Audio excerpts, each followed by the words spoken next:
Hollywood'da yıldızların bir anda parlayıp sonra aynı hızla söndüğü hikayelerle doludur biliyorsunuz. Ama bir de kurallara göre oynamayan, kendi yolunu çizen kariyerler var. İşte bugün şöhretin o göz alıcı parıltısından çok sanatına odaklanan bir aktrisin, Diane Lane'in sessiz ama bir o kadar da güçlü yolculuğuna bakıyoruz.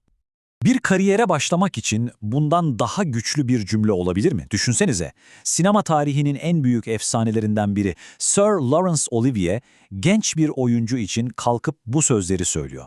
Bu, onun omuzlarına daha en başından ne kadar büyük beklentiler yüklendiğinin en net işaretiydi aslında. Ama asıl inanılmaz olan ne biliyor musunuz?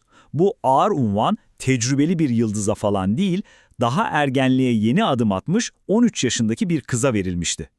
İşte bu onun ne kadar olağanüstü bir yetenek olduğunun en başından beri nasıl görüldüğünün kanıtı. Hikayesinin ilk bölümü de tam olarak bu. Onun sıra dışı ve cesur başlangıcı.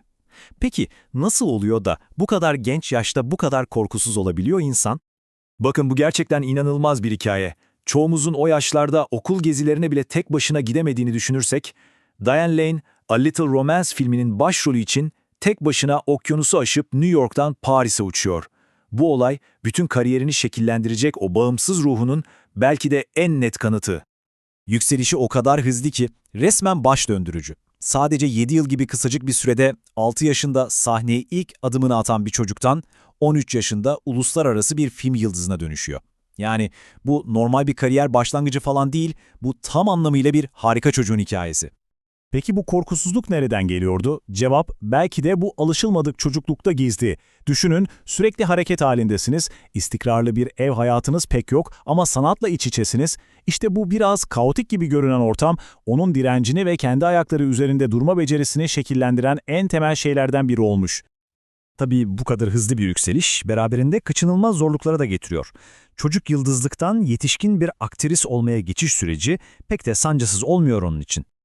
Kariyerinin o ilk döneminde büyük bir çelişki var. Bir tarafta yeni Grace Kelly diye anılan devasa bir potansiyel, Coppola gibi efsane yönetmenlerin ilgisi, diğer tarafta ise Hollywood'un ona ne yapacağını bilememesi, yeteneğine uygun roller bulamaması ve üst üste gelen ticari başarısızlıklar. Ve işte bu çelişki hikayesinde çok dramatik bir dönüm noktasına yol açtı. Çoğu insanın asla cesaret edemeyeceği bir karar verdi. Ne mi yaptı? Çok basit. Şöhretin zirvesine doğru tırmanırken aniden frene bastı ve her şeyi arkasında bırakıp gitti. Eminim şu an hepinizin aklında aynı soru var değil mi? Zirveye bu kadar yakınken bir insan neden her şeyi bırakır ki? İşte işin sırrı burada. Bu bir kaçış değildi. Aksine son derece bilinçli bir geri çekilmeydi. Hollywood'un o sahte dünyasından bunalmış, kim olduğunu ve hayattan ne istediğini yeniden anlamak için kendine bir alan yaratmıştı. Yani bu aslında kendini korumak için atılmış çok cesur bir adımdı. Ama hikaye burada bitmiyor, tam tersi. Bu mola aslında çok daha güçlü bir geri dönüşün de başlangıcı oldu. Kariyerinin zaferle dolu 3. perdesine hoş geldiniz. A Walk on the Moon filmiyle sahnelere döndüğünde karşımızda artık o genç yıldız adayı yoktu. Onun yerine derinliği olan, karmaşık duyguları inanılmaz bir şekilde yansıtabilen olgun bir aktris vardı. Eleştirmenler de bu değişimi hemen fark etti ve onu yeniden konuşmaya başladı. Ama asıl dönüm noktası, asıl bomba 2002'de patladı. Bu yıl onun kariyerini sonsuza dek değiştirecekti. Sadakatsiz, tehlikeli bir ilişkiye sürüklenen evli bir kadını canlandırdığı o filmdeki o ham, o savunmasız ama bir o kadar da cüretkar performansıyla Diane Lane sadece geri dönmedi, Hollywood'un zirvesine adını resmen kazıdı. Ve tabii ki bu inanılmaz performansın karşılığı gecikmedi. Sektörün en prestijli ödülleri olan Oscar, Altın Küre ve SAG'dan adaylıklar adeta yağmur gibi geldi. Bu sadece bir rolün takdiri değildi. Kendi yolunu çizen bir sanatçının zaferinin ilanıydı. Peki o günden bugüne neler oldu? Diane Lane bugün sektörde nerede duruyor? Gelin kariyerinin modern dönemine ve bıraktığı o kalıcı mirasa bir göz atalım.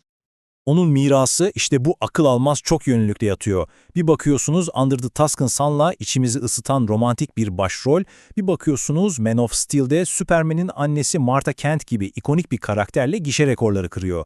Sonra da House of Cards gibi prestijli bir dizide karmaşık politik oyunların içinde.